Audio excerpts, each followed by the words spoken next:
So maybe you've seen the video on this channel about blanket training and have heard the controversy surrounding it. Some say it's harsh, but that depends on how you do it. It doesn't have to be. In this short video, I'm going to go over the critiques of the method and the variations so you can make up your own mind about blanket training and whether or not it is beneficial for you and your baby, and if blanket training is a worthwhile effort. I'm sure you've heard the phrase, "Don't throw the baby out with the bathwater." Well, that is what is happening with many parents regarding the blanket training method that has been around for many years. I remember when I first heard this method, it was from a friend that mentioned it.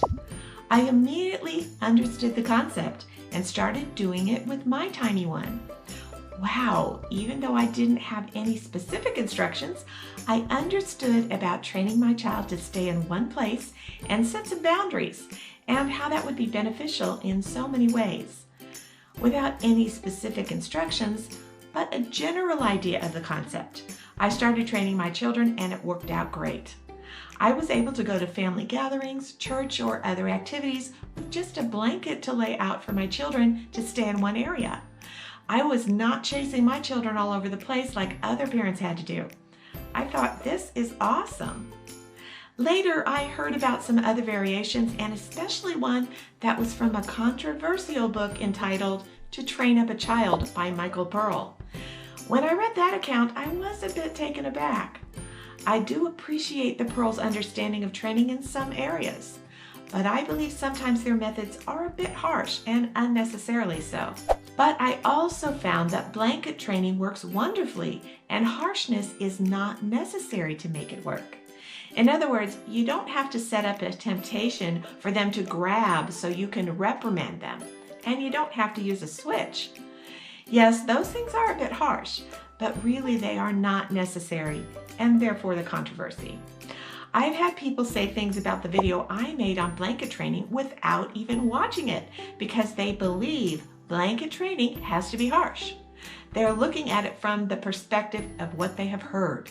There was even a person who commented on the video, "This is how to raise a serial killer." Okay, that is really throwing the baby out with the bathwater. Blanket training can be a great benefit to you and your child, and harshness is not necessary.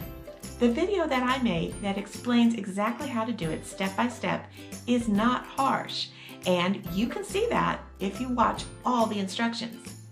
The only thing that could be even considered harsh would be if they continue to get off the blanket after they know not to do that, is that you can lightly flick the back of their hand like that to show them that you mean business.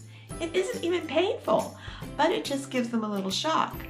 Now, if you think that after all the instructions and repeating, so you know that they are well aware and understand that a light flick on the back of the hand is harsh, then you have a different concept of what harsh means than I do. If so, go ahead and throw the baby out with the bathwater in that case. But if you do that, you are missing out on a great lesson for your child that will help them understand boundaries. And you're also not allowing for the peace that can come to both of you when your baby understands that concept. Another critique a lady wrote was that she believed it was squelching curiosity, that a baby should be able to explore so they can be encouraged in their curiosity. Now, a baby is going to be curious, and that's a great thing, but they also need to know how to control themselves when boundaries are in place. For instance, I wonder if that same person uses a baby gate. Or do they ever close a door to keep their child inside? Or do they put their child in a stroller? All these things place boundaries around a child for their safety. Does it squelch their curiosity? No, it just puts them within boundaries. The blanket training helps the child to recognize that boundaries are there and they can control themselves and stay within them without gates or doors. They themselves learn about how to have self-control. That's another awesome and very beneficial lesson a child can learn with gentle blanket training. Now, if you know of any other misconceptions or critiques about blanket training, let me know in the comments below. If you're still not sure what blanket training is, please watch the blanket training video on this channel all the way through.